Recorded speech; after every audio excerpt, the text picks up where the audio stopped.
mas naging strict si Coach Mickey, lalo pat ito na ang araw ng pagpili between Ann and Lynn.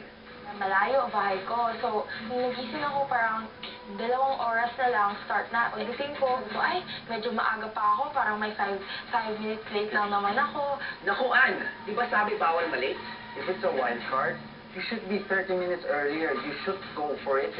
And she thinks she can be late and she's in fact. I heard about stuff.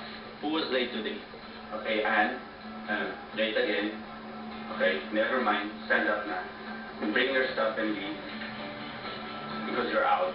You have to take it more serious. And if you really want the spot, you have to be on time. So thank you, Anne. Come on, guys. But I really want this so bad.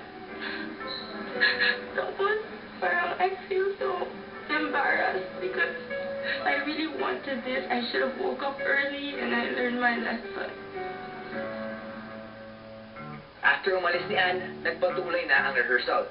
First of all, congratulate him automatically because of the unprofessional attitude of Anne. I hope it will be a lesson. I feel mixed emotions kasi, of course, I want this so badly. I want to perform on stage. Pero at the same time, si Anne, kaibigan ko po siya. And of course, I don't want to hurt her feelings or compete with her in any way. Pero this is work eh. This is our work. Tapos no pressure tuloy ako. Di naman ito maiiwasan. Pero sa pag-alis ni Ann, si Arya, naapektuhan ang rehearsal. Inimagine lang kung ako'y late, baka mamaya pwede pa akong matanda.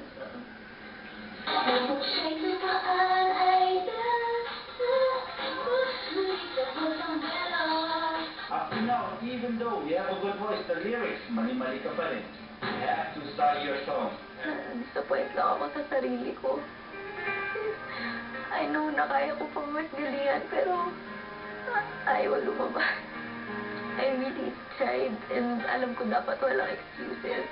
So, I'm just gonna practice tomorrow so we don't look like a fool on Friday. Naku, makakaapekto kaya ang nararamdaman ni Arya sa performance nila ni Mika sa kanilang spot number? Yes! Sumitin nila talaga ang pag-level up ng Team Overload. Tingnan naman natin kung mapapaw ba talaga tayo nitong sing duo ng Team Overload, Mika and Arya!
Ibang klase yun ah. Sa tingin nyo, nag-level up na ba kayo?